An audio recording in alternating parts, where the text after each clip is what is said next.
A good week of Yeah, I was going to say, well, the week's just starting, but it's Thursday, isn't it? It's Thursday. It's not just starting. I know. Mhm. I have no idea what I did this week. I couldn't even begin to tell you. Well, Tuesday, I thought, you know what, this should be the end of the week, and I thought, what in the world? But sometimes they just fly, but Jerry didn't have a good day at all yesterday, and he's been a little better today, but Did that port in his arm work? well, they are not trying it yet. Oh, they aren't. He said they were letting it rest, but I Yeah. thought they were going to try it this week. Well, I think they're gonna wait till Monday, and it's still got a knot there. I don't know, when I said to the doctor, well, what if this doesn't work? And he said, we'll cross that bridge when we get, Oh, boy. so, Get out the big guns. and if it, you know what? If it got a blood clot in it, it's just likely to get another one. Yeah, So. yeah, it's been a real struggle. It is. When did he go in for his heart surgery? When was The that? 10th of January. Wow, so And it's see, that long. he had this port that's supposed to be temporary. He had that before the 10th because they wanted to be sure that it worked. So as quick as he had surgery. Oh, wow. So now that, the whale stuff's grown around it, and that time is just supposed to be temporary. Yeah, so much for temporary. Hey, Sherry. Sharon, So, how you doing? well, Sherry, how are you? All right. It's up to my shoulder. Well, what's wrong with us? We just do something. I've ignored it for about a month. And Do you still have your pool going? No? no, I couldn't keep it heated. Oh, So, that's too bad. on the woody side. Are you afraid of cold water, are you? Or? Yeah. Yeah, me too. Me too. As a matter of fact, I might have a heart attack. Yes, I don't like cold water either. But I don't know if any of you are interested, but Higgins is hosting the Rise Against Hunger work day on the 24th. It's Hi, Chris. combined with Spruce Pine and Right. Nancy. I mean Mitchell and Nancy. And There you so go. if There, you- yeah.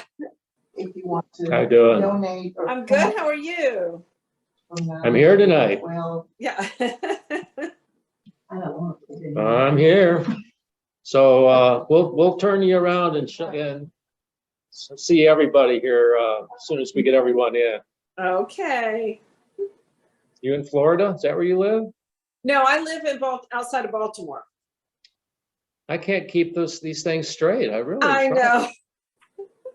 I didn't know you lived outside Baltimore. Really? I do. I live in Ellicott City, Maryland. Yep. All right. Yep. All right. Boy. Okay.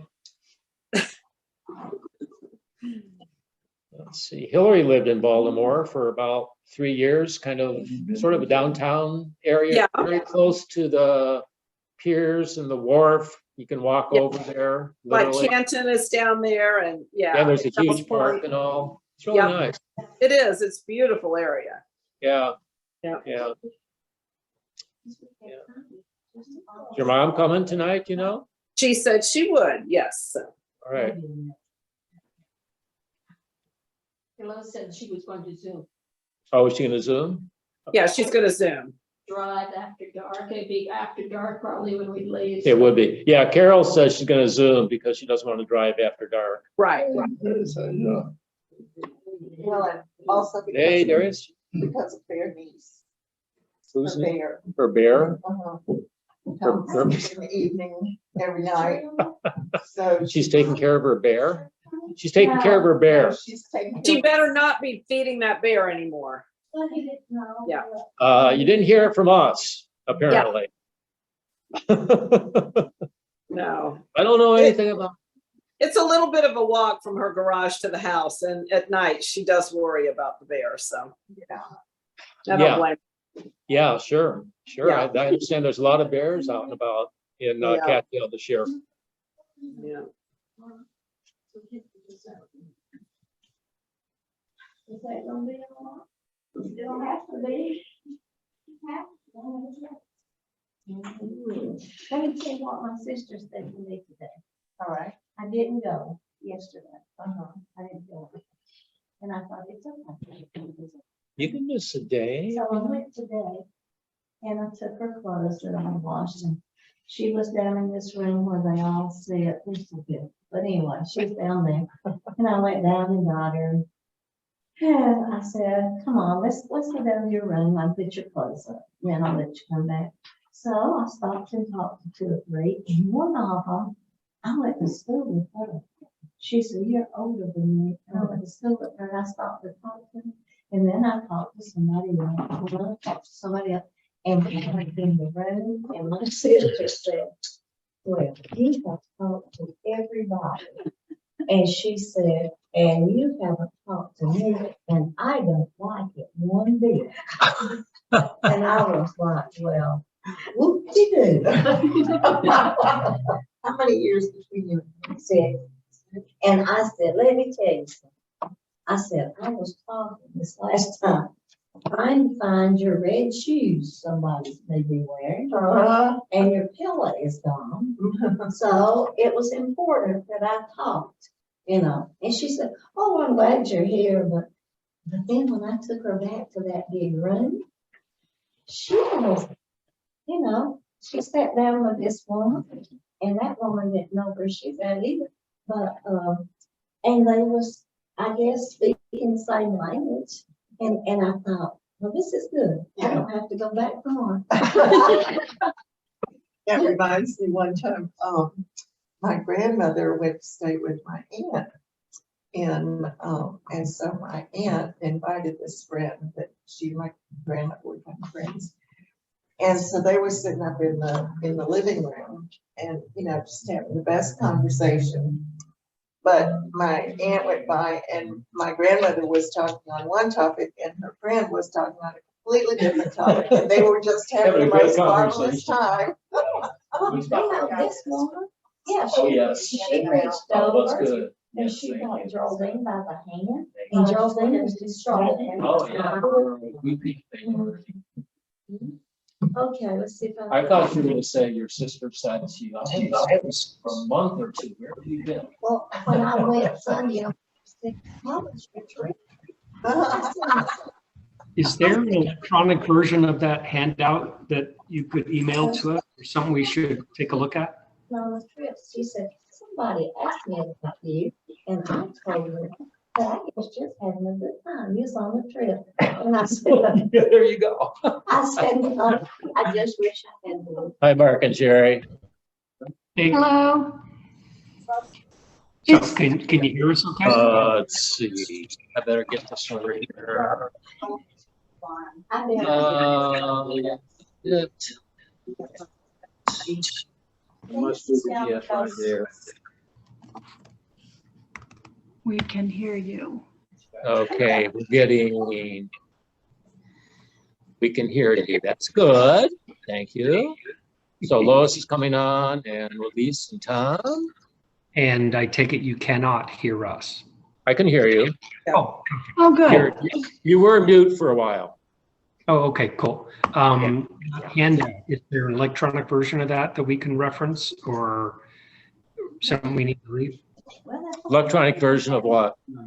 The handout that, That's related to the food drive that we do. Collecting food yeah. Okay. Yeah, nothing relevant to the meeting tonight, I don't think. okay, thank you. Yeah, I'm glad you asked though. Hi, Lois. Mom, you're muted, Mom. Please. You're younger than me. There you go. In your pack would be. Over to go get my glasses. Okay. Yes. She's younger than me. Come on in, Mark. I think You find one for a lost creature? Oh, yeah. No, man. Man. Good to see you. I still is. Mark Ross, don't get up. John. Hey, John. How you doing? John. Nice to meet you, sir. John's gonna officially introduce Oh, everyone around the wonderful. room Okay. too. But I'll just wait for now. We're gonna have Zoom for this direction. If you wanna maybe sit over there somewhere.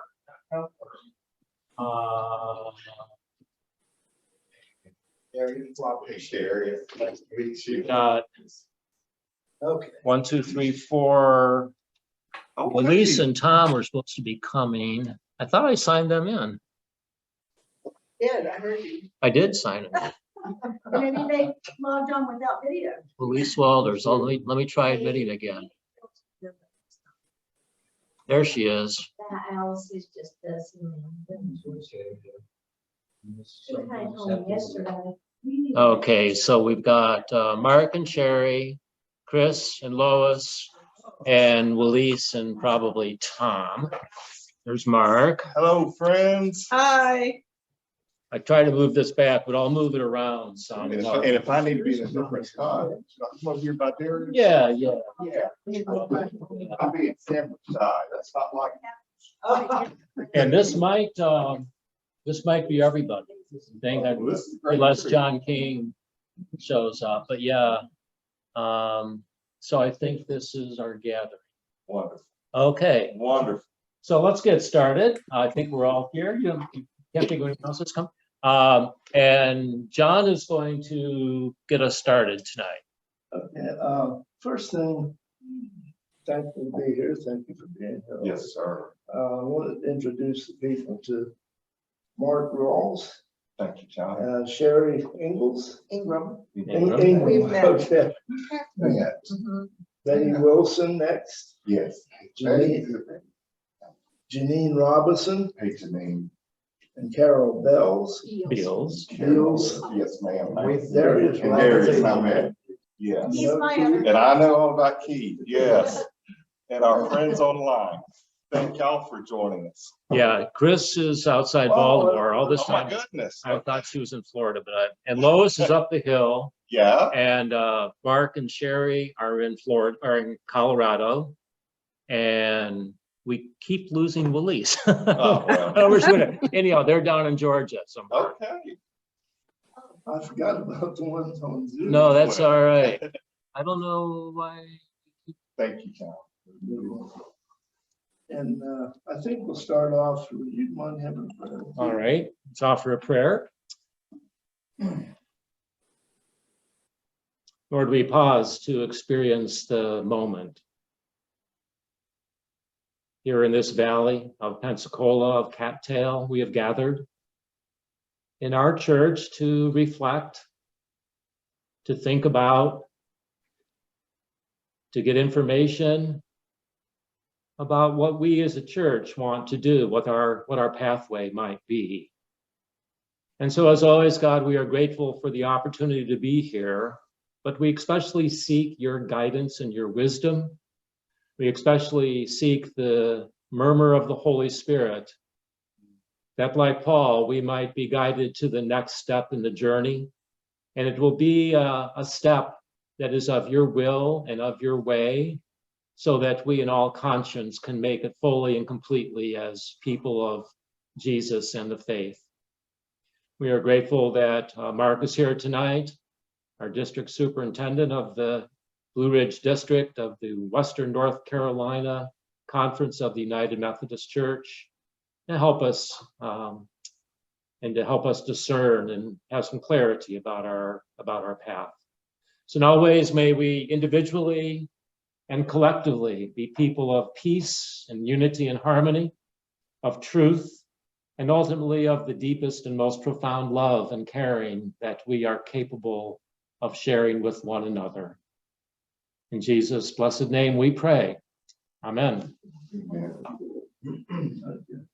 I believe to start off, Sherry, do you have something you want to say? Not really. We did have a meeting last week. Okay. And, you know, kind of information, from the denomination and, addressed some of the issues that were raised in, some of the materials put out by supporters of the Global Methodist Church. Okay. And asked basically, you know, individually, what do you think about this? How do you feel about it?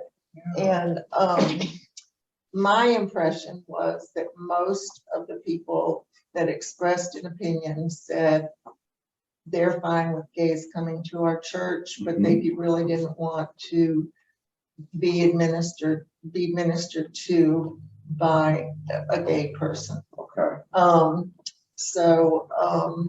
I haven't really been in touch with anybody since that meeting.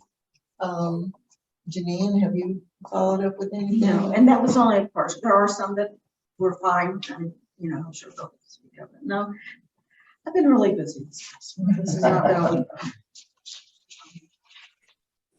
Well, you know what, I didn't get to come last week. We were coming back from the hospital thinking we might have to go again. But anyway, when I opened up the room this morning, and I don't know if anybody else has read it or not, In Times of Need. And I thought, well, dear Lord, if we ever need in times of need, we need in times of need. And this prayer, and it said, dear God, even when we don't know how things will work out, help us to trust that you will care for us and will provide for our needs. And I thought, we really need to always think about that. That's right. We needed that word today. Yeah, when I opened, see, they write it for me all the time. I wondered who they were targeting. It's been you all. I thought it was. But I did just want to share that little thing because That it is really wonderful. got me. Good. How Thank about you. that? Yeah. So a couple Sundays ago, after church, Janine spoke to the group saying that they had been meeting and wanted to meet with you about this issue. So we had a meeting, maybe even the next Sunday, to just kind of figure out where things were. And then we had another meeting last Tuesday evening. And then I invited you to come. And there you are. So thank you for coming. Did I cut you off, John? I'm sorry. No, I was gonna say that if you wanted to say something. Is that what you wanted to say?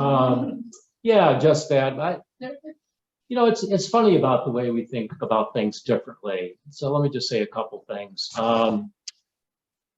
You know, you mentioned, Janine, that we're a conservative community, and that's probably true. Insofar as we know, you know, I have no idea demographically in this particular community how many people actually attend any church in the area.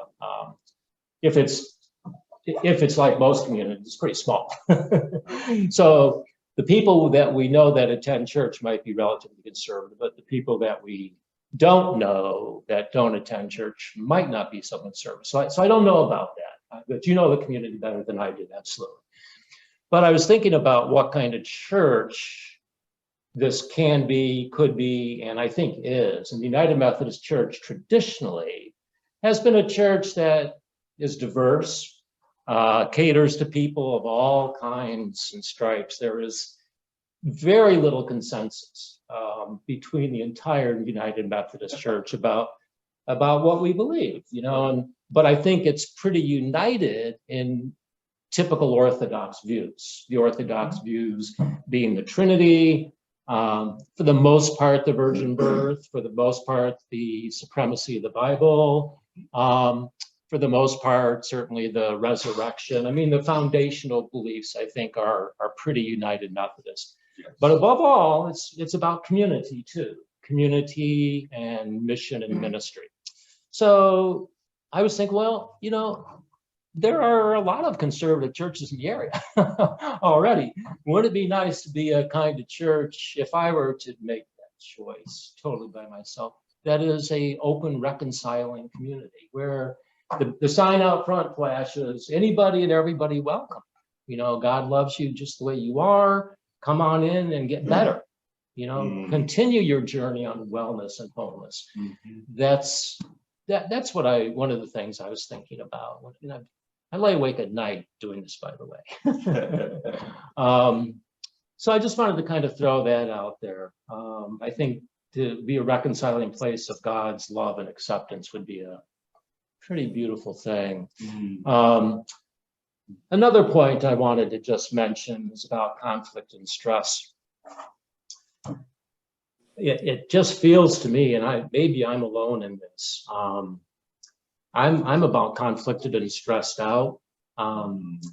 Quite honestly, we've had 2 or 3 years of COVID, which for most of us has been a little stressful, I think.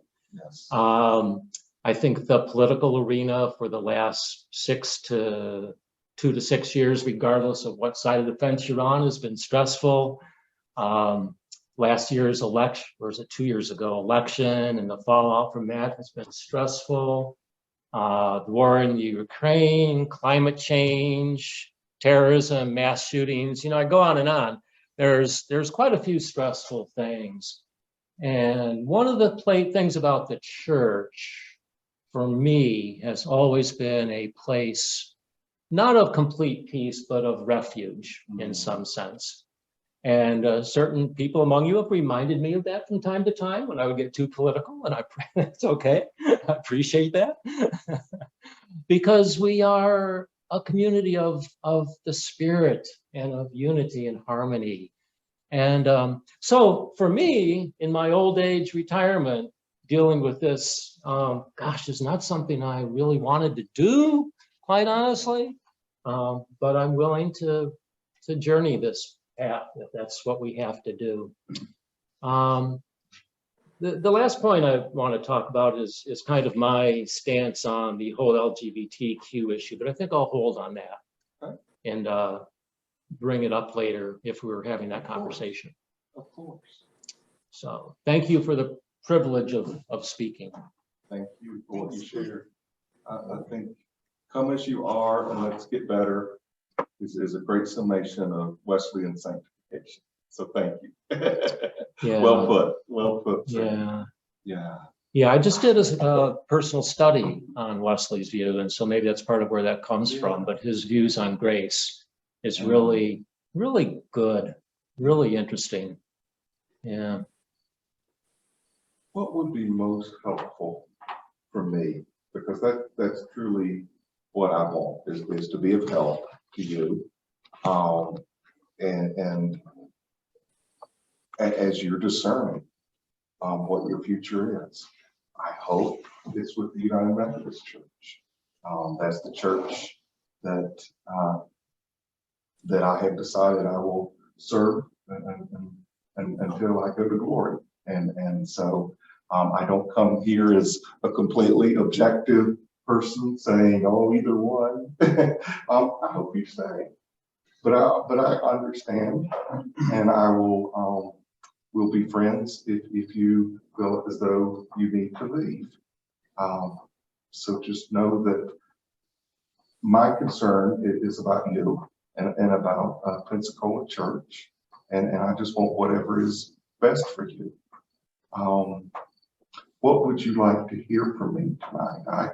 I can do a number of different things, or we could just talk and have questions. I must have looked like I wanted to. Okay. Well, you know, I missed, and I wasn't here from the beginning. I missed the meetings. I missed last Tuesday night. Yeah. I had a few things written out, but that was last Tuesday night. Yeah. And well, just from where I am standing and seeing, I just think we need to get our church back. We need to get it. We've got so much history in this church. And you go upstairs and then see, I wasn't always Methodist. I tell them I'm Baptist, I just play Methodist, but I just have to tell them. Well, if you play it long enough. And it's the truth. longest standing, she and her husband.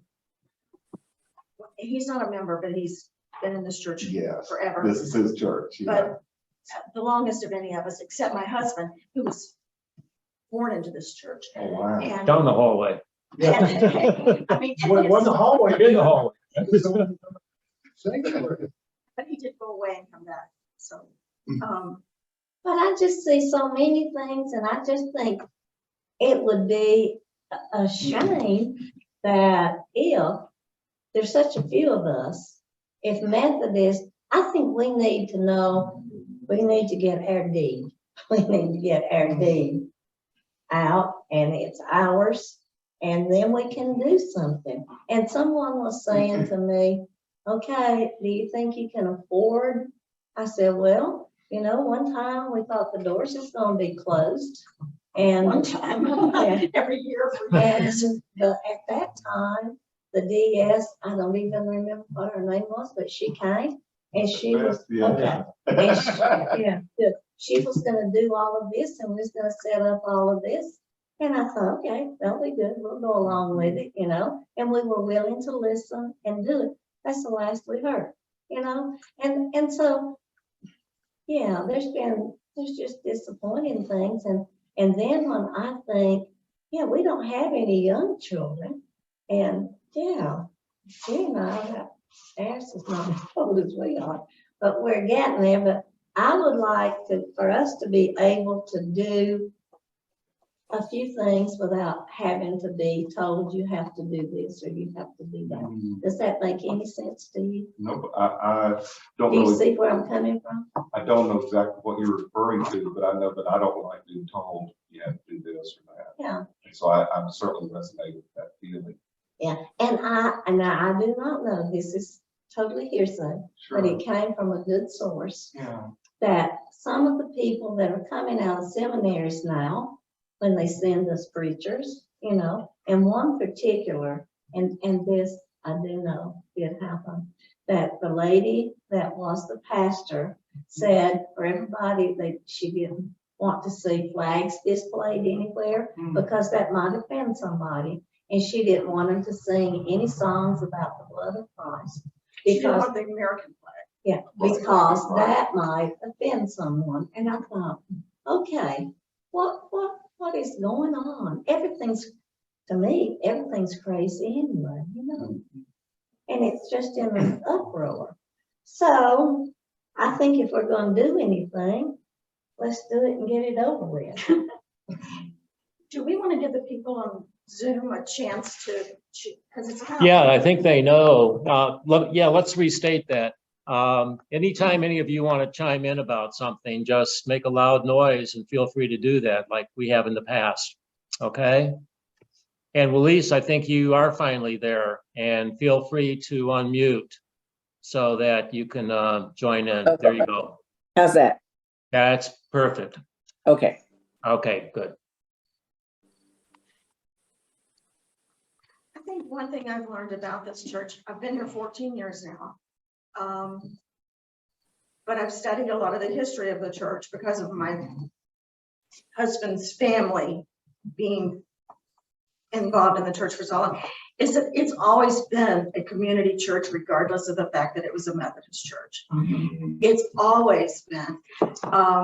His parents and grandparents were really the only, sometimes were the only lowlanders, locals that were here. It was all cattail summer people. And there were many people that, many Sundays, that it was just Ma and Pa, Joanne and Charlie, that were here at church. So, you know, there have been times that the numbers have always been really low. So the church has been a community church, Yes. always. And I think that's where we really need to be. A lot of small rural Methodist churches are basically community churches. I served one, and very much a community church, absolutely. And in fact, some of them actually have that in their name, like the Pensacola Community / United Methodist Church. But you're right. But I'm not sure. Just push that thought a little bit. If it were a community church, how would it differ from what it is now as a Methodist church. I mean, it might, I'm just not sure how. Well, that's the chance you take, or a risk you might take in going to a community church. You don't know. I mean, you may have just the same ones coming in that are members now and people in the community. Right. Or it could grow. Yeah. But that's a chance you take when you go out into a community church or become a community church. But it could grow, could expand. We could have a lot of people coming in because it's not a Methodist anymore. It's a community church. I don't know how, a lot of people may look at it like that. I don't know. So you don't really know until you become, and then it's a do or die. I mean, it could just wither to nothing. You don't know how other people are going to react. I'm making a loud noise. Okay, go. I'm making a noise. I do have some questions. I've given this some serious thought also. And although I cannot do any voting, I love this church dearly, but I have my letters here in Georgia.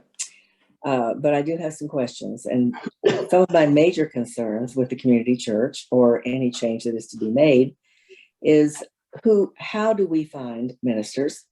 How do we pay them? Who backs us up if we get in trouble? How do we finance the things that it takes that we have to do in addition to, what we're doing now, plus having to pay and find ministers and write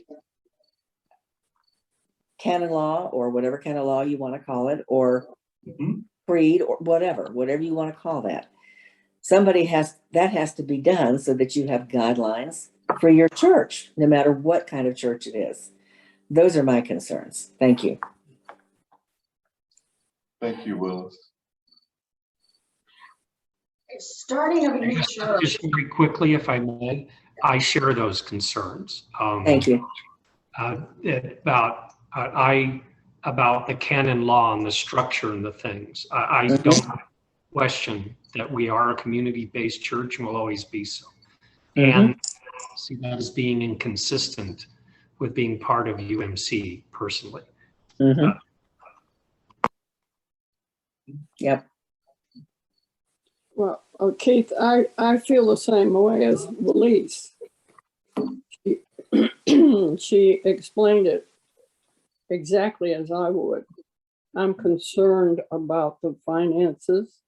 I'm concerned about all the questions that are going to come up if we go as a community church.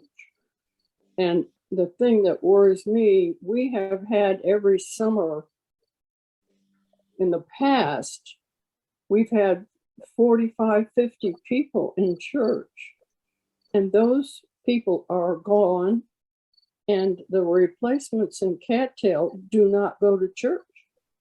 Right. Yeah, that is a problem. That new people aren't going to church. Okay, well stated, Lois. Thank you.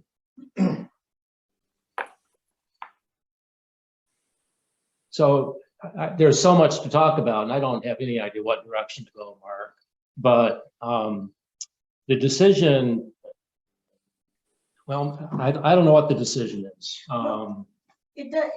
We have all these mixed feelings, but the issue of just affiliating really is one question. Yes. And that's it, because that's the only way out the door. That's our only basis.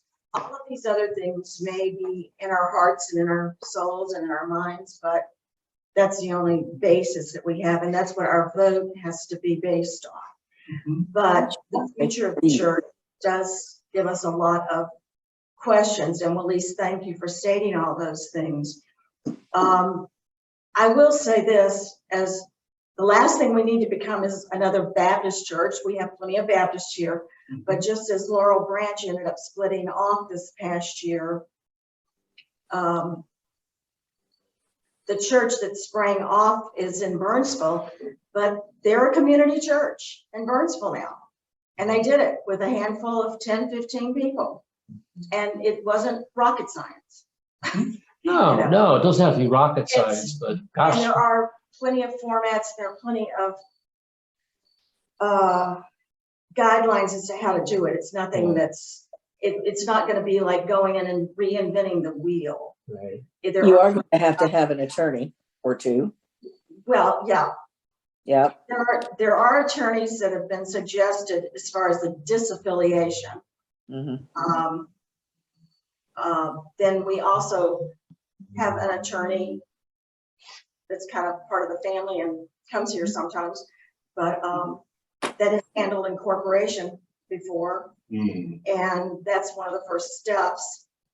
And someone who has handled nonprofit status. I mean, we've got some things that would be easy to plug in after the vote, if that's the direction we go.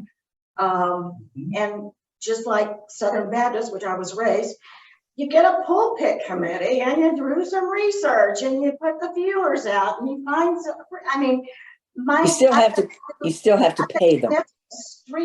Two nephews that are preachers, and you know, they go through looking for their churches as well as churches looking for them. You know, it's something that's done without an association like the Methodists or telling you, you know, here's somebody that can be your pastor.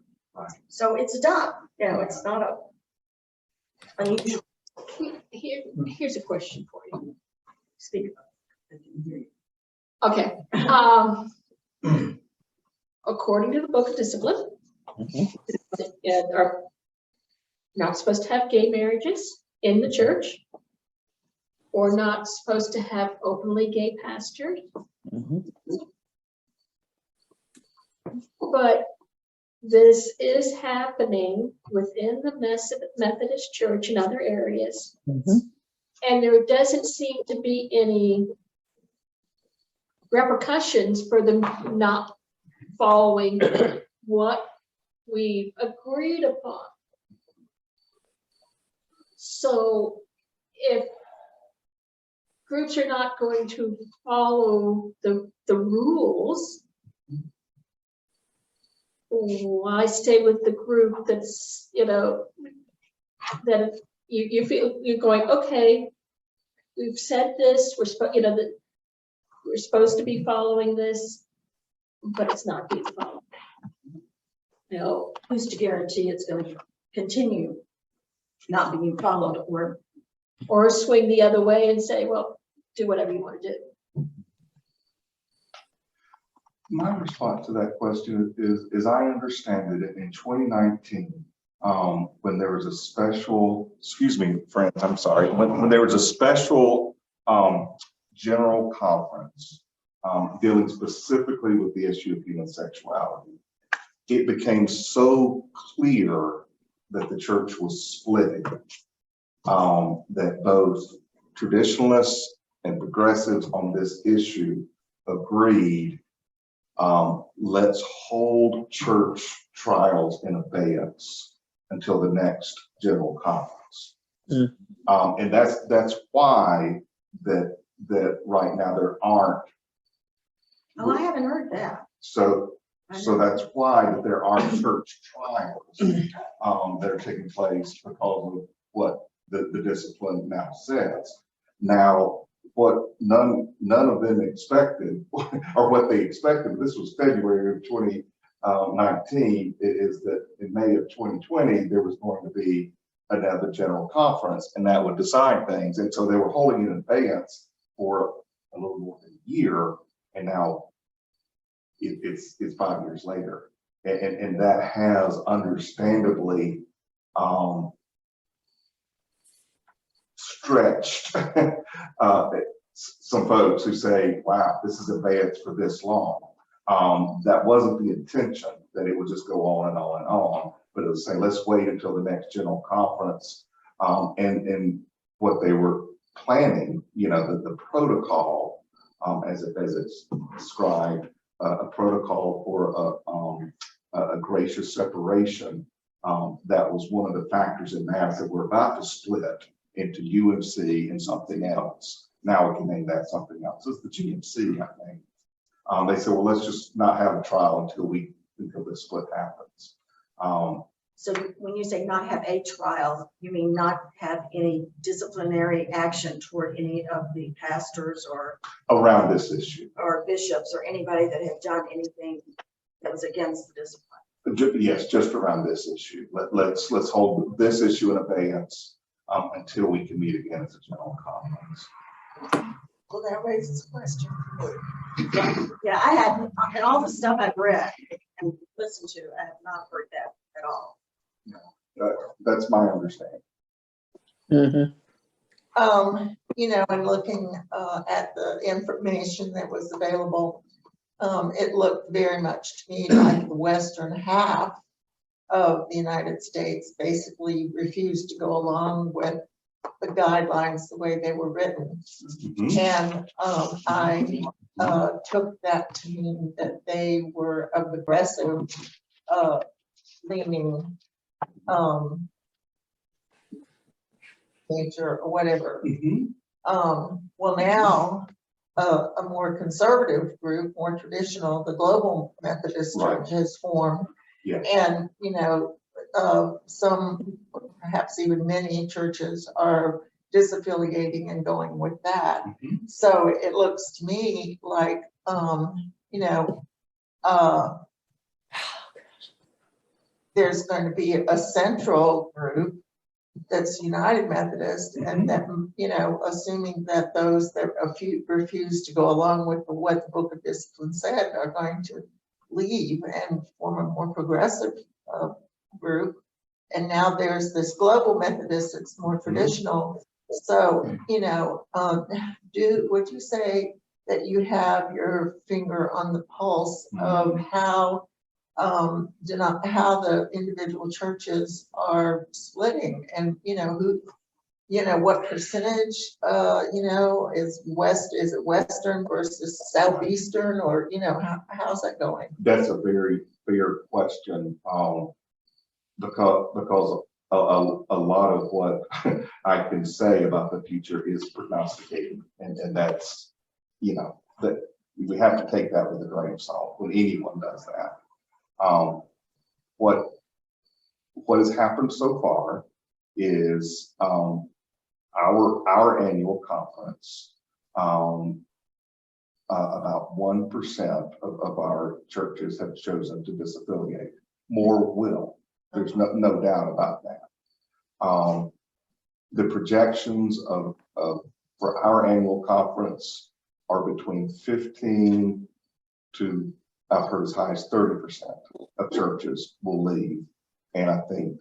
So that's the Southeastern area. Or no, that's just for Western North Carolina Okay. Conference. And so, but that's, you know, no one can say for sure, but that's what it kind of looks like and feels like just on the conversations that are beginning to be shared. I guess it's possible that some folks on the far extreme of the left may also choose to leave. So far, they have not, but that's certainly possible. When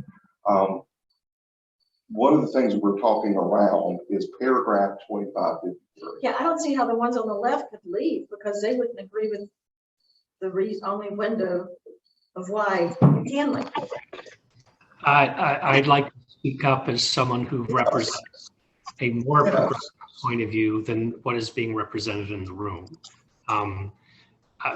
First of all, I think terms like left and right and things like that are more divisive.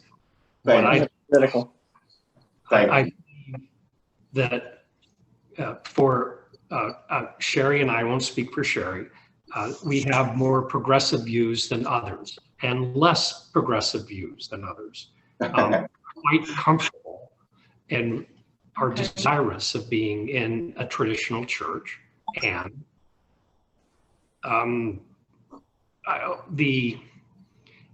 don't see this as necessary to promote a schism of that nature personally. Yes. The community that we're in is the community that we're in. And while we reside in Colorado, Sherry's from that valley. Her grandmother was in that church. looking and building a home in that community, and we actually joined remotely because we wish to be a part of that community. So that's what I meant when I said it's a community-based church. It is. As far as whether we separate or not, I personally don't feel there's any need to. And while I believe in separation of church and state. The way that things work in a religious and spiritual context are separate. And I don't have any inconsistency personally in the way that the current book of discipline is written and the way that it's just because somewhere chooses to have a gay preacher doesn't mean we have to have a gay preacher. I mean, the anxiousness in this, to my mind, has more to do with the potential of this church disintegrating and not receiving the financial support that it needs than a schism theology, at least. Yes. And thank you. I'm the one who said left, and I regret saying that.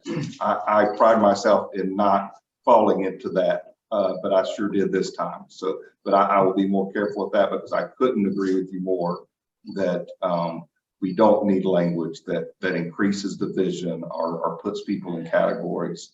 So thank you for that. And I will be more careful with my language. I need to be.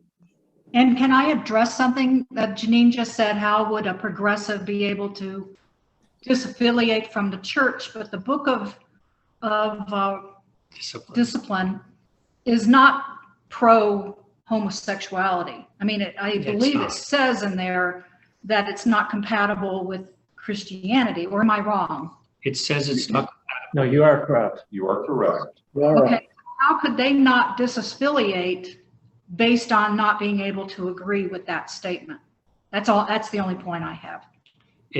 I find it befuddling that the people who are disaffiliating are the more conservative, the global Methodist Church, when the current book of discipline seems to agree with them. However, there's the enforcement issue that people have brought up. And for addressing that earlier, by the way, that was that's a good point. I have worked with 6 churches that have disaffiliated. I'm working with 3 more that are disaffiliating, and to a church, their concern is that the United Methodist Church is not enforcing the stricter guidelines that were set out in 2019 around human sexuality, that they're not church trials, that and so that is why churches are leaving. Were there any church trials before? I believe there have been. It went both ways. There definitely were before, but there definitely were not. Right. It was both of those, yes. Yeah. So whose fault would that have been? Would that have been the bishop that was over that conference, that he didn't enforce those or take those to trial? Or was it because of lack of knowledge that was even going on in his Probably not area? fault, probably choice of conscience. It just like everyone is making the choice of theological conscience here. I think that they believe so strongly that maybe there should have the right to be gay and be a pastor, and maybe they should have a right to perform gay marriages outside the church. I think they all were, that they agreed with that point of view. So they did not follow discipline, all right? As a choice. The one of the challenges or one of the complexities to this is that the statements around human sexuality reside within what's called the social principles of the church, not the articles of religion that are in the church. Other social principles are not enforced by church trials. No, they are not. One of our principles is we are strongly against gambling as a denomination. We have never taken a lay person or a clergy person to trial for gambling or for working at Harris. That's a statement that we make. The statement that the United Methodist Church made around homosexuality is that first is a positive, is that all people are welcome. We are especially welcoming to gay people. We want them in our churches. That was the statement that was made in 1972. And in addition to that, it was said, yet homosexual practice is incompatible. So one reason that there hasn't been enforcement of that is because it's a social principle and it's something that we agree upon, but it's different than an article of religion, which is our core values. And typically when a Methodist pastor it is not until 2019, a better way to say this is until 2019, there was never clear, we are going to enforce this with more stringent exploration into who may be gay and who may not be gay. And so what some people in the church were concerned about was how do you discern as a church board what your pastor's sexual orientation is. That's something that we've never attempted before. We simply ask for faithfulness in marriage and celibacy and singlehood. And so I think that many churches and some annual conferences became anxious of saying, how are we going to do that? How is that going to be policed to say, you know, what enforced? And so I think that the church is still figuring that out. How do you do that? And so you know, that's something that any church would be figuring that out. But that was a fairly new decision to say that we are going to enforce this with church trials.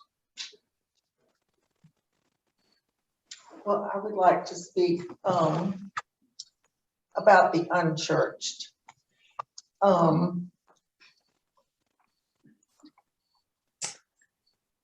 I rejected Christianity. You know, there were too many people telling me I had to this and I couldn't that, and I sought spiritual growth through other denominations, other religions, other paths, and when I moved here, fellowship with them was really not an option. And with the other paths that I had gone down. Okay. And so I decided that I wanted to become a Christian. You know, I believe in the teachings of Christ.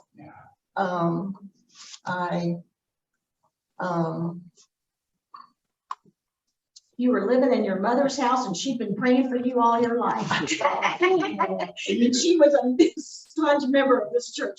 She would go out every Sunday and take the bulletins out to all the cattailers. And I didn't mean to interrupt, but I just couldn't. Your mother was a saint. She'd be pray for you a lot. That may be true. Well, you know, I was looking for growth in Christianity. You know, when I met you before, it was at Higgins at the 10 a.m. service that you spoke at. And I was on the front row with the other Celebrate Recovery people, and you came up and you said, front row Methodist. Yeah, I remember now. And a woman, two people down, thought you said rogue Methodist. Oh, no. And, and she just thought that was so funny because she's familiar with my beliefs and with, I'm glad she took it that way. with my struggles with, the approach of some Christians. And, anyway, I would have to say that I am way, way, way over on the progressive side.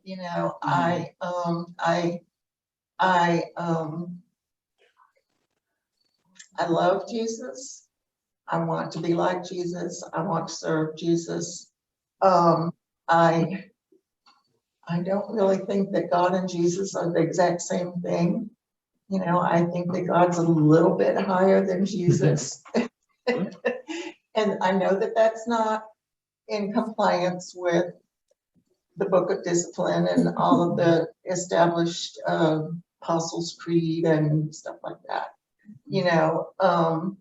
But I wanted to become a Christian because I wanted a fellowship. I wanted, I was raised a Christian, and I live in a predominantly Christian area and community, and I wanted to be a Christian. And I do want to be a Christian. I don't want to be the same kind of Christian as everybody else, but I love Jesus and I want to serve Jesus. And, and so I came here because my mother was very active here. And I see that the churches, this church and churches in general, can only grow by appealing to the unchurched. And so I've suggested several times that somebody go with me to take our bulletins to communities, to other people in the community, and nobody has offered to go with me, even one Sunday.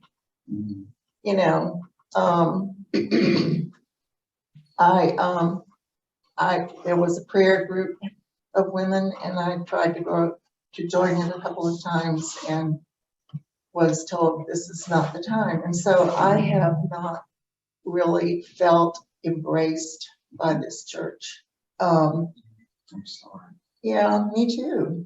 That's part of why I've been participating with Higgins, because I want to serve Jesus, and they have a lot of service.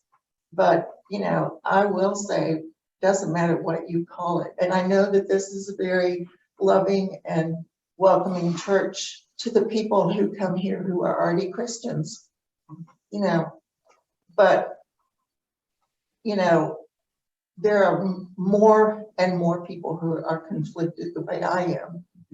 And, and if, regardless of what you call yourself, if you can't connect with those people, help them in their spiritual path to continue to grow spiritually, I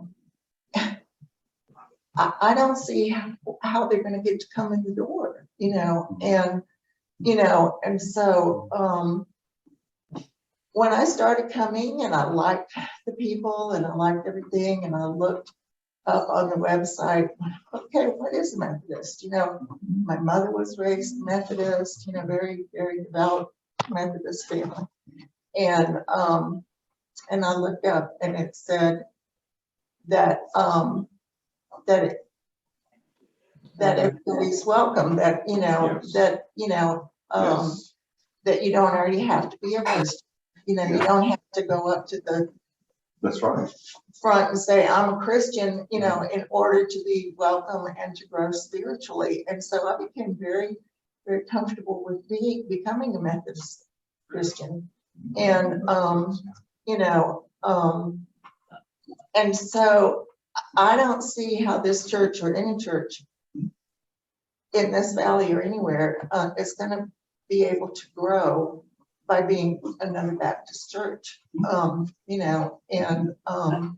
and so I would have to say there would need to be a significant outreach to the unchurched, and so I am able to find service at Higgins. That's my Christian service. And all I was ever asked to do here was cook, and it's not my strong suit, and I don't really like cooking. And, you know, I care deeply for the people here. I love kids' services, and when there's a substitute, I don't Zoom, I don't come, I don't, you know, they're too conservative for me. And that's what I have to contribute. Well, you summed up Methodist ecclesiology and evangelism beautifully. I mean, we're, one of the things that makes Methodism unique is when we serve the Lord's Supper, when we have communion together, we don't say, if you believe this and this and this about Jesus, you're welcome to receive the bread and the cup. We say this is an open table. All are welcome. If you desire to be closer to God, come. And we believe that we are sharing the body and the blood of Christ, but all are welcome to receive it. And so how you describe that is a very apt way of what United Methodism is at its core. And I think that's one of the things that's being in debate right now is how open should the table be? And so if I might, I would like to read what's known as the narrative of the Continuing Methodist Church, written by the Council of Bishops. I'm not going to read all of it, but there's one portion of it that speaks exactly what you were talking about. And this is when the Council of Bishops, all 66 bishops throughout the world, were encouraged to say, what is the United Methodist Church going to look like? Those who remain, how do you envision this church to be? They said this, all the bishops speaking in unison: Christ's prayer for our unity and command to gather all to the table, to make space for one another and to look for Christ in each other, prevents us from creating individual tables, only for those who think, act, look, and perceive the world like we do. We cannot be a traditional church, or a progressive church, or a centrist church. We cannot be a gay or straight church. All our members, clergy, local churches, and annual conferences will continue to have a home in the future United Methodist Church. This is the part I love. Whether they consider themselves liberal, evangelical, progressive, traditionalist, middle of the road, conservative, centrist, or something else. Road. Road. That's right. But yes, that is the bishop speaking together, saying this is how we envision ourselves to be, which is who we've always been. That's just saying we're going to continue to be a Big Tent church. We don't see ourselves as a church that's going to say to traditionalists, oh no, you can't be traditionalists, and don't envision ourselves as the progressives. Oh, you can't be progressive and call yourselves United Methodist.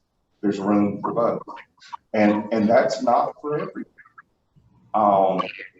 The church, my understanding, the shorthand I would give, the reason to leave the United Methodist Church, is if you believe as a matter of conscience, I cannot be part of the denomination where same-gender couples are going to be married and gay pastors are here to service. I don't think the question is, are we going to be here? The question is, can I be part of a denomination that's going to happen at some point? Because I think that's very likely to happen in the United Methodist Church. And so it's very likely if you stay United Methodist, that there'll be some church in Ashland that's going to perform same-gender marriages. There's going to be some church in Charlotte that's certified gay pastor. And if that is against your conscience of your theology, I can't do that, then it makes sense to consider leaving. What's not going to be said to Pensacola or any church is, you better start doing gay marriages. That is a church decision. That's not a denominational decision. Churches can marry anyone they want.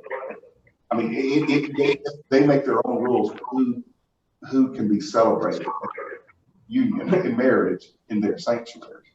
And that's not a decision that the pastor makes. That's a decision the church makes. If a church says, we see ourselves as a very traditional church that is unified, or at least a large number of us feel very strongly about the issue of human sexuality, we can have what's called a extended profile, which means that when we are appointed, you will make that statement about us, and we will pledge to do our very best to send you a like-minded pastor who is traditionalist and is not running counter to those views, is not someone who's, okay, let's get rid of these things because of my views. We'll work hard for that, you know, and we'll take that as a good faith. This is who you are. And as the bishop said, we want traditionalist churches in the United Methodist Church. We need traditionalist churches. So we are not, our goal is not to force any pastor on the church. That doesn't do anyone any good. It helps everybody, including the denomination, to a point that's work. We want them to work.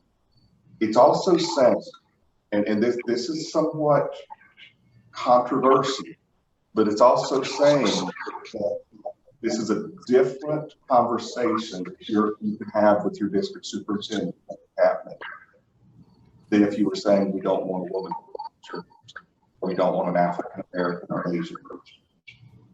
Honestly, and I hear that. And honestly, when I hear that, I say, okay, but you need to know that, you know, since the very beginning, we've had women preachers in the Methodist Church.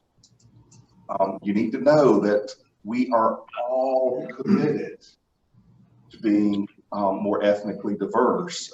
And I hope you will get beyond that. When it comes to human sexuality, as a district superintendent, I wouldn't see it exactly like that. I would say, I respect what we do in Scripture. This is who you are, telling me who you are, and I will do my best to work within those parameters. And so it's a different kind of conversation. It's a way of recognizing that those churches who say, we feel strongly about this issue on theological grounds, not be forced into a place that it is against their conscience. But there will be, they're just going to be, just because that's the way all the energy is focused, you know, moving, there are going to be Methodist churches that are served by gay pastors. They're going to be United Methodist churches. Just say already. I am one who, if you'll forgive me for it, I am one who believes that homosexual orientation is an actual inclination for some. So I would say always. so I you know, that always. right, but that's, you know, that doesn't mean I'm right. That's just that's wrong. I think we're always has been. Right. And the world's just changing. Some different times that we're living in now. Different times. Right. And go back to what Sherry was saying earlier is that I have, myself personally, I've asked a number of people to come to church. I've asked more here. When I'd send them the check for the bill, I said, come visit our church, come be a part of our church. I sent them a note. I've approached so many people, and I've asked them personally to come to church. Relatives, I have not seen the first one show up. What is in people's minds? They feel like they don't have to go to church. They don't want to be a part of the church or the community or what. I don't understand. But I truly have asked a bunch Well, of yes, people I've asked my to come neighbors. to church, and I have yet to have the first one respond. And this is relatives, close relatives. I know, I've asked them. I've asked a couple of people and they have come. They have? Yeah, my, the guy that was doing my yard work, he came one Christmas. And my neighbor across the creek, he came, I think it was also Christmas. I'm going to make the pitch for United Methodism based on evangelism. We are an evangelical church. We believe we exist for reaching the unchurched, for welcoming people in. If you disaffiliate and either choose to affiliate, I won't mention a denomination, but any denomination that has as one of its core values that homosexuality is a sin, and that categorically any person with that orientation cannot serve in leadership, how are you going to reach out to persons and say, come here, if they have a member of their family who is gay? Well, don't we already have that in the discipline right now? That's what we already have in the discipline right now, that very statement. No, we don't. No. Only pastors, Right. not church members, Right. not Oh. church leadership. No, well, I don't think we'd ever joined anything that said you couldn't come. I misunderstood you. Well, I thought you said pastors. No. But be careful there, because one of the things that happened was a very traditionally minded on this issue pastor refused to allow a gay member to join his church. I've never, we've been in church with gay members for years in the Methodist Church. Right, in the Methodist, right. But that was one of the things that galvanized some folks to say, you know, we need to affirm more openness and more acceptance. If you choose to align yourself with a church that put a denomination that puts human sexuality as a core theological value in line with resurrection, the divinity of Christ, virgin birth, and other things, how are you going to reach out and welcome those who have been touched by this issue? That's one of the reasons I'm going to say United Methodist, because I'm an evangelical and I want to reach those people and I want them to be here. I've got a follow-up question here. If we decide to stay, and I mean, right now there is a very defined path of, you know, how we can leave, Right. what a certain, Yes. you know, what it will cost us to leave, And what the process. what the process is to leave. And we will get the deed, you know, the property. If we Now what? and the church swings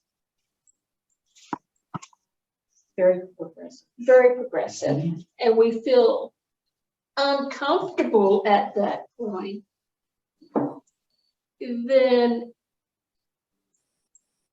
what guarantees, if any, does this community and this church have to say, okay, you've gone too progressive for us. You know, we do not feel comfortable with the directions that you're heading. This property has been, paid for and maintained and everything by the community, by these people. Sure. But if we leave later, what guarantee is that we can't get that deed, and it's not going to cost us a whole heck of a, what the value of the property is. I would say this, the articles of religion cannot be changed in the United Methodist Church. We have no compromise when it comes to the divinity of Christ, to the Trinity, to the core theological values that make us United Methodists. So I go forth in confidence that the things that I hold most dear about being United Methodist cannot be changed. I mean, it doesn't matter if a general conference tries to vote, but they can't vote, they can't change. We can change our social principles. And it's likely, it is likely that the so-called incompatibility clause will be removed. And you need to know that. And that it will no longer say that homosexual practice is incompatible with Christian teaching. What the bishops are saying is that we are going to be a mixed community, as we always have been, and there are going to be some United Methodist churches that are more traditional on that issue and say, no, that's not who we are and not here. And there are going to be some that are going to be more progressive on that issue and say, yes, that's how we live into our faith here. And then there's going to be a whole lot in the middle. You know, Methodist tends to be a moderate denomination, a whole lot in the middle that are somewhere between those two places. We haven't got enough people to be in the middle. It's hard for anyone to feel in the middle. Well, is that timing table still December 23? Yes, but the context of how that was created is important. So in 2019, the concern, because the tensions were so high between opposing views of homosexuality were so high, they said, let's create an easier way and a more gracious way for churches that need to leave, whether they're progressive or traditional or whatever, that need to leave over this issue. And they said, okay, we've got a general conference coming up in 2020. Let's make it 3 years down the road from that. Felt like a long time. I firmly believe that in General Conference 2024, there'll be a new deadline. 2024 is after the 2023 though. It is. But in order to disaffiliate, that's about a 6-month process. So if you're going to disaffiliate in 2024, you would need to begin that work by then anyway. And so the lag, it's not, I mean, there'll be a new deadline, is what I think. I mean, I can't guarantee it, but I'm not a delegate to the general conference. But that's what they were saying is let's have our general conference when the church begins to splinter, and then let's have several years from that for churches to make up their minds. Mm-hmm. And it's not gonna be available after what, December the 23rd? 23. At annual conference? That In June? That's June. That June. Yes. So in other words,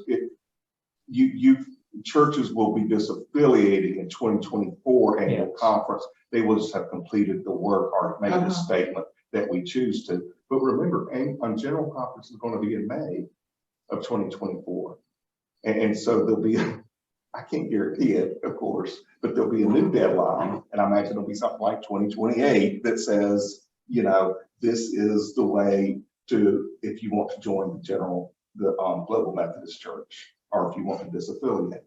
I mean, that's the spirit of that paragraph, is to say, let's give folks time to do this. I have 2 things. I know the people on Zoom And probably need to forgive be me, I'm given, not. but I want to say 2 things. One, the Methodist Church, we're not in a bubble. Everybody out there knows what's going on. I mean, social media and everything, all the other churches know, all the rest of the community knows. I mean, this is no secret. We're not in this little bubble, and they're watching us. And whatever, I mean, we may be a little rural church, but whatever we decide does affect whether or not they'll come here. Yes. Okay. Second, Yes. I've been in many different denominations, and I've been on the staff of Campus Crusade for Christ for 10 years. The Methodist Church to me is not evangelical. I'm sorry. It is probably more of a social, both churches that I've been involved in the last 22 years. I would not consider my environment having been very evangelical compared to where I came from. So that's just my statement. It is, right. Okay, of my experience. But I would like to give the Zoom people their opportunity to speak out, because I think we're getting more of a chance. Sure, sure. Well, I think they're welcome to, but I think we're getting to the point where we need to find out what our next step is. But I wanted to comment on two things. One is I don't feel that Carol is satisfied by your conversation about progressive. And I think that is partially because there's been a lot of tapes and information out there that basically was conveying that the United Methodist Church is going down a theological hellhole. Yes. And is going to lose its way and become heathens. and that's just not going to happen. I think you said it very gracefully that we have core beliefs called the Articles of Religion. And that is not change, and that will not change. And even if there are some churches that believe that, not all churches are going to. I mean, everyone's going to have their own view. So I think that is a concern and a fear that is totally unwarranted. I just want to make that my point, my position clear about that. The second thing is that I'm glad the community is watching us, because I would like them to see us stand up and say, we accept anybody and everybody in this church. And you don't have to. That's your choice.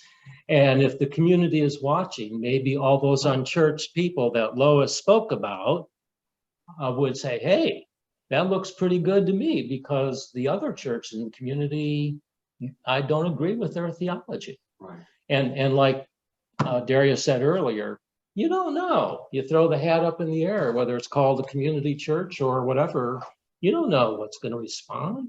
But I sure don't want to be like everybody else. I'd rather be an open vessel that is diverse and has infinite possibilities and potential. I don't know if anyone else has something to say. I think we welcome that, whether it's on Zoom or in the room. I have one thing. I feel I've been speaking up a lot, but I would like to add to that. When you read the small statement from the bishops, it impressed me. And Sherry, she said, wow.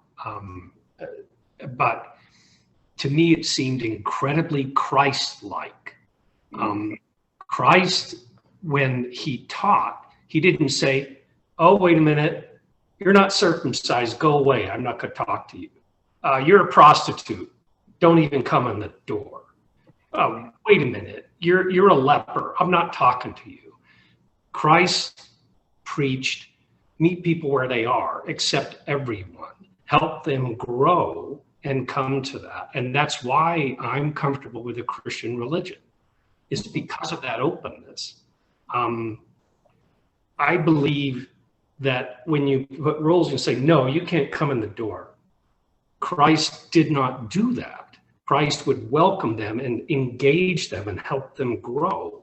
I think that's the kind of church and community thing that I would like to be a part of. I believe it's more welcoming and helps people grow more. That doesn't mean anything goes. That's not what I mean. There's foundations, as you've talked about, in the theological and the religious aspects of it. There's guidance and thinking in the social aspects. I started reading the Book of Discipline. Did you know that the United Methodist Church is a pretty green church that believes in things like global warming and environmental care? That's in there. I didn't know that. So there's all kinds of things that are about the societal practice and the community practices, but I was very impressed with how Christ-like that statement was. And It was like, yeah, that's how it should be. And that's just how I felt. And I do have a comment. I wasn't going to speak anymore, but I will. I do believe that the thing that impresses me in researching the United Methodist Church and looking at the different sectors of the United States and what they are doing, I can't help but come to believe that they are following that community's diversity. Wherever that church is, they are reaching out to the people that they are ministering to. And it happens to be maybe they're in a gay neighborhood, and that's why they may be more open and more accepting to having homosexuals in the ministry or married in the church. I'm just thinking that the United Methodist Church is meeting the community where it is. And that means that Pensacola is maybe not progressive. That's okay. Just don't be exclusive. That's all I'm asking. Don't be exclusive. And I've heard that very early on, we welcome our gay friends into this body of Christ, into this worshiping community. That's United Methodist. that rings true. And who United Methodists have been officially since 1972. I would also like to add one thing, and this is more specific to our church. Because we are small, I think that it's really, really critical for us to be unified. That, that however we go, whatever we decide, that people seriously engage and,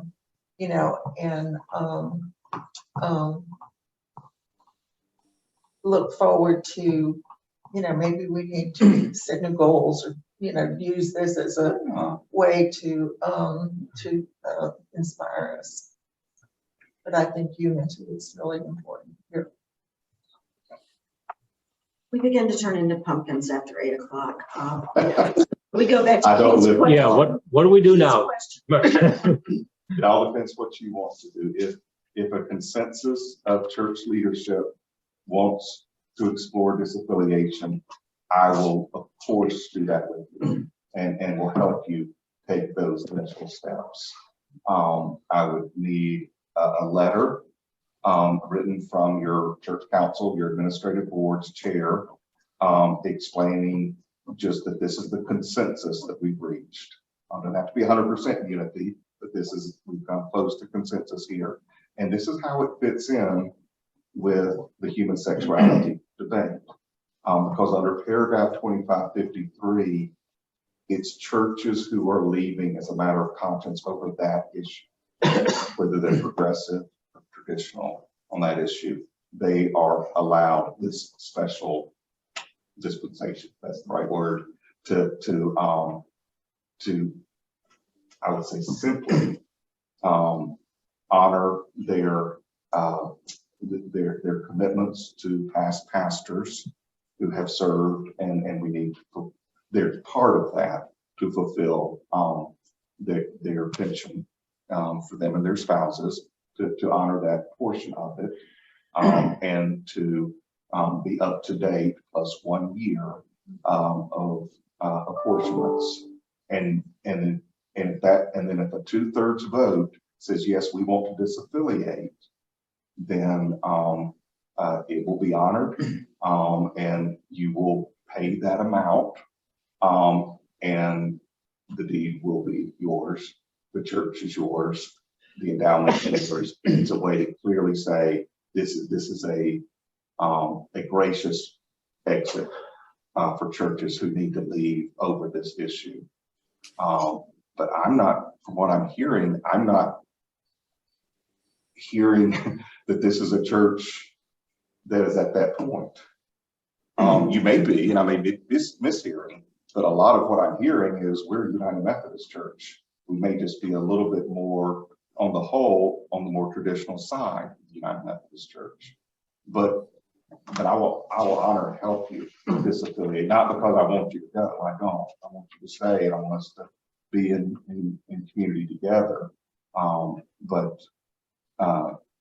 but we can take those steps if that's what you decide. So we need to decide whether or not, what our consensus is among our members before writing that, having that letter written, drafted. And then at that time, would we also be doing the form online that needs to be filled out? That's not our conference. That's the North Carolina Conference, not the Western Sure. North Carolina Conference. But it was, That was her, right. So that doesn't happen. You don't have to do it that way. I mean, it certainly doesn't hurt to fill that out, but all I would need is just a statement in writing. This is where we are. We are feeling strongly about disaffiliation, and here's why. And then I will send that letter to our conference attorney and say, does this fit within paragraph 2553? He may say that it does not. That doesn't mean that that's the end of the conversation. I will then go back to you and explain why it doesn't fit within that, and with some conversation about what would make it fit, that, and you could redo the letter and send it in again. I can send it. So we're not trying to keep anyone from doing that, but we do have to keep within those parameters according to church law so that you can disaffiliate. Okay, you send the letter to them. The conference chancellor, you send it to me, and then I will send it to the conference chancellor asking the legal question, does this fit within the parameters of paragraph 2553 that allows churches to leave over a matter of conscience? And he'll make that determination. And once he determines that, then I will come and we'll begin exploring the process together of disaffiliation. And basically the process is simply you document your financials, your deeds, your buildings, all that, and that's as much for your benefit as anyone's, just so there's a clear record of that. And we will have a church vote, and every professing member is invited to that vote. I've never had a vote where all professing members show up, but of those, everyone does need to be invited. Do they have to be in attendance? Can they be on Zoom? They cannot be on Zoom. They have to be in attendance. Oh, you're kidding. Well, we don't have enough to even think about. You mean Sherry and Mark can't vote? Well, if they're here, They can come here. Right now, they're. So, But once again, We're not talking about in October. Let's go till next summer. So the I mean, next this step, does not need to be done in the next. That's just kind of surprised me with all of the things that have had to be on Zoom during the pandemic, that something this important could not be permitted to be done on Zoom. in the same way that a general conference can't be on Zoom. It's considered such a monumental decision to the denomination that everyone needs to be in the room together. Now, the other side of that is every professing member is invited, but only those who show up vote. Mhm. So I've had churches leave with 6 people raising their hands. Wow. And that kind of stings. We don't have 6 people.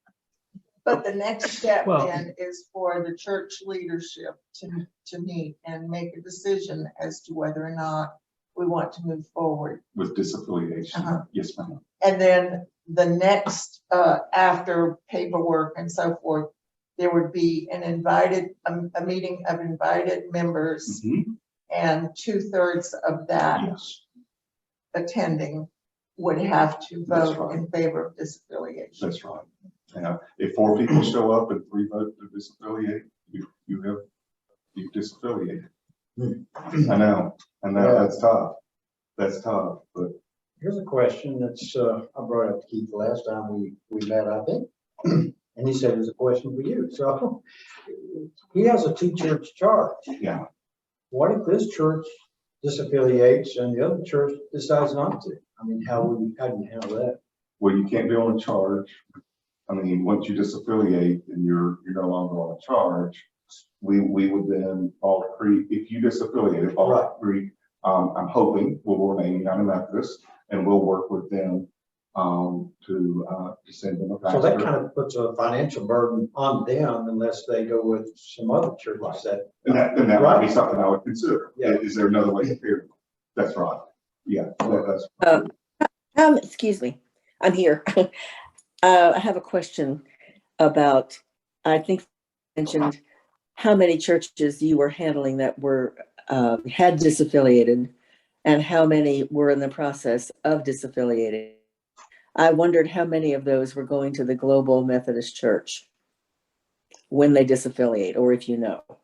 I don't know. I don't know.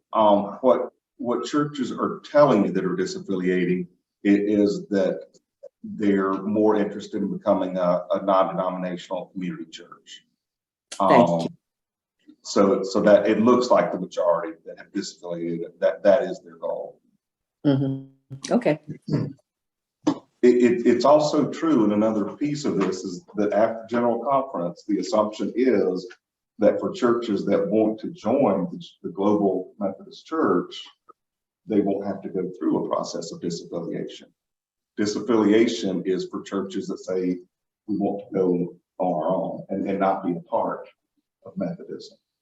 I'm sorry, you're breaking up a little bit and I didn't get that. Disaffiliation it is more for churches that want to be community churches. Mm-hmm. The expectation from every person involved in these decisions, whether they're traditional, progressive, or centrist, it is that when a split comes, it is that there will be an even easier path for United Methodist to say, hey, we'd like to be Global Methodist. Okay, thank you. I can't promise that or guarantee that, but that is Well, the as I remember, intentions. there's a section of the Book of Discipline that allows a church to change to a different denomination. Mhm. And that's a completely different section and, process. Right.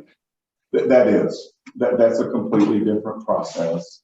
That was created in the 1940s, primarily for 10 Methodist churches, like African Methodist Episcopal, AME Zion. When the church reunified North and South, many of those churches felt that they would like to go with the AME church. And so that was deemed a sister denomination. And so it was expeditable, of course, but let's make that easy. But within that, there's not a parameter. That was a limited time. Let's do this in this situation with these specific denominations.